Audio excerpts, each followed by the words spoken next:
वो दबे कदमों से छत पर आईं। वहाँ गुलदायरे में 10-12 अजीब शक्ल वालों को बैठे देखा। वो मंजर इतना खौफनाक था कि अम्मी बेहोश हो गई। अब्बू उठे और अम्मी को कमरे में ना पाकर लाउंज में आए तो उन्हें सीढ़ियों में अम्मी औंधे मुंह पड़ी नजर आई।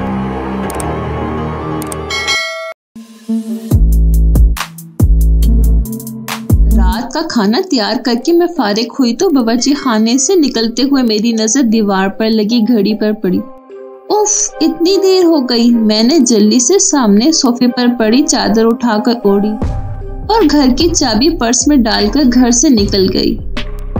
बच्चे कहेंगे आज मम्मा हमें ट्यूशन से लेना भूल ही गई। तेज तेज कदमों से उनके ट्यूशन सेंटर की जानिब बढ़ गई। मम्मा, आपने इतनी देर लगा दी। 7 साला शहरी शिकायती नजरों से मुझे देखते हुए बोला, जबकि 6 साला शिजा भी मुंह फुलाए चल रही थी। मुझे उसका मुंह देखकर बेसाख्ता हंसी आ गई। अच्छा सॉरी बाबा, आइंदा ख्याल रखूंगी, ऐसी गलती दोबारा नहीं होगी। हम तब मानेंगे आपकी बात जब आप हमें हफ्ते को नानों के घर रहने की इजाजत देंगी। शिजा और शेरी की शर्त पर मैंने हंसकर हामी भर ली। जल्दी चलो, तुम लोगों के बाबा भी घर आने वाले होंगे। मैं दोनों का हाथ पकड़कर सामने वाली गली में दाखिल हो गई। ये रास्ता शॉर्टकट था, इधर से जल्दी घर आ जाता था। वैसे तो मैं रोड से ही जाती थी, ज्यादातर इस गली से गुजरते हुए कतराती थी। उफ मम्मा, ये कितना डरावना घर है, इसको देखकर डर लग रहा है। शेरी हाउस नंबर 450 को देखते हुए बोला, जो बिल्कुल अंधेरे में डूबा हुआ था।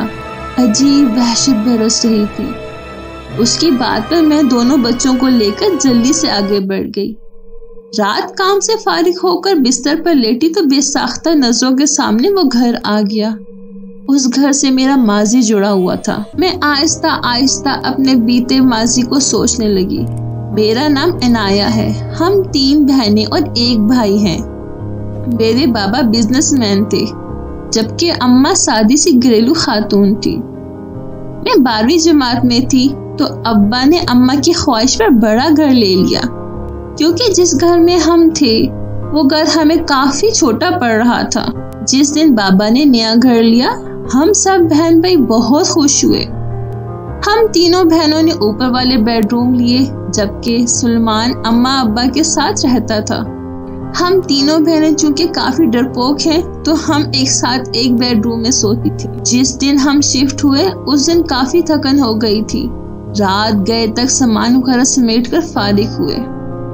बाकी काम अब कल कर लेना, अब जाओ तुम लोग भी सो जाओ। खाने से फारिग होते ही अम्मी बोली तो हम तीनों बहनें ऊपर आकर लेट गईं। थकन इस कदर थी कि लेटती ही नींद आ गई। अभी सोए ज्यादा देर नहीं हुई थी कि मुझे नींद में ऐसा लगा कि बाहर कोई दरवाजा बजा रहा है। मैंने उठकर दरवाजा खोला तो सामने काली बिल्ली खड़ी मुझे घूर रही थी। उसको देखकर मेरी बेसाख्ता चीख निकल गई। मेरी चीख पर मेरी बहनें घबरा कर उठ गईं। क्या हो गया, सब खैरियत तो है? माया ने मेरे पास आकर पूछा। तुम बिल्ली से डर गई? उसने हैरत से बिल्ली को देखते हुए कहा और मैं शर्मिंदा होकर वापस बिस्तर में आकर लेट गई। हफ्ते की रात हम तीनों बहनें रात देर गए तक जाकर बातें करती रहीं। यही कोई रात के 2 बजे होंगी। हमें ऐसा लगा बाहर टीवी लाउंज से बातों की आवाज आ रही है। इस वक्त कौन हो सकता है? हम बोलते हुए कमरे का दरवाजा खोलकर जैसे ही बाहर आए तो ऐसा लगा कि जैसे ये बातों की आवाज बावर्ची खाने से आ रही थी। बावर्ची खाने में हमने झांका तो वहाँ पे काली बिल्ली काउंटर पर बैठी नजर आई। हमें देखकर उसने छलांग लगा दी और सामने कमरे में घुस गई। हम अभी समझ भी नहीं पाए थे कि यह हुआ क्या है। फिर हमारी नजर सामने जलते हुए चूल्हे पर पड़ी। ऐसी खुशबू आ रही थी कि जैसे कुछ पक रहा हो। हम तीनों ही घबरा से गए थे। इस बात का जिक्र हमने अगले दिन अम्मी से किया, जिस पर वो उल्टा हमें डांटने लगी कि जल्दी सोया करो। तो दोस्तों, अगर आप ये जानना चाहते हैं कि इनाया की माँ को क्या हुआ था और वो काली बिल्ली कौन थी, तो चैनल को सब्सक्राइब करना ना भूलिएगा, ताकि वीडियो का लास्ट पार्ट आप तक आसानी से पहुंच जाए। और हाँ, वीडियो को लाइक करें और पार्ट 2 का कमेंट भी कर दें। मिलते हैं नेक्स्ट पार्ट में, तब तक के लिए बाय।